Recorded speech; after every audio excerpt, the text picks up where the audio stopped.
Avez-vous déjà pensé à désactiver les services non utilisés sur vos équipements réseau pour améliorer la sécurité et les performances? Dans ce cours, nous allons voir ensemble comment identifier et désactiver les services inutiles sur vos routeurs et vos switches.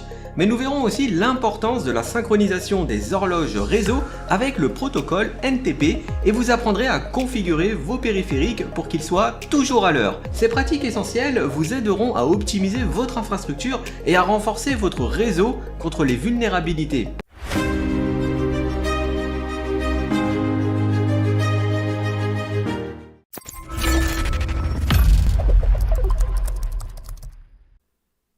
Pour faciliter le déploiement, les routeurs et les switches démarrent avec une liste de services activés par défaut qui sont jugés utiles pour la plupart des environnements.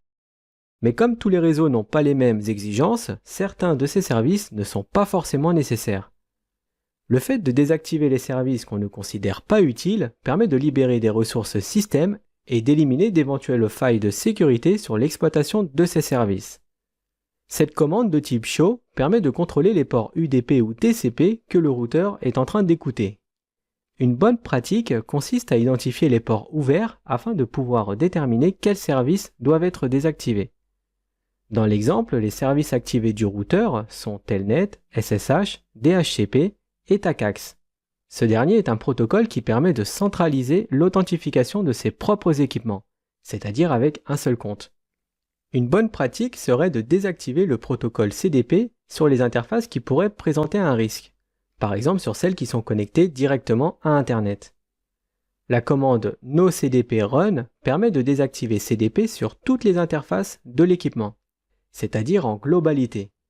D'ailleurs, on peut voir que cette commande est lancée en mode de configuration globale. Et si on souhaite désactiver CDP seulement sur une interface, il faut se connecter dessus et entrer la commande nocdpenable. Une dernière pratique fortement recommandée serait de désactiver le service HTTP qui est activé par défaut sur le routeur. Car s'il est activé, il sera alors possible d'accéder au routeur avec une simple page web.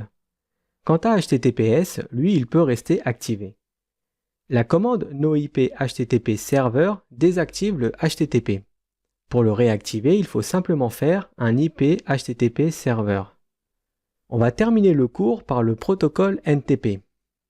NTP permet de synchroniser les horloges de plusieurs périphériques sur un réseau, ce qui est indispensable pour pouvoir utiliser des certificats numériques et aussi pour pouvoir bien interpréter les événements qui sont dans les logs.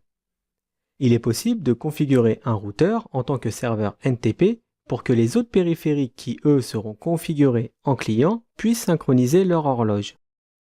Voyons sa configuration. Ici, nous avons un serveur NTP qui porte l'IP 10.10.10.21. On va synchroniser le switch et le routeur sur cette horloge.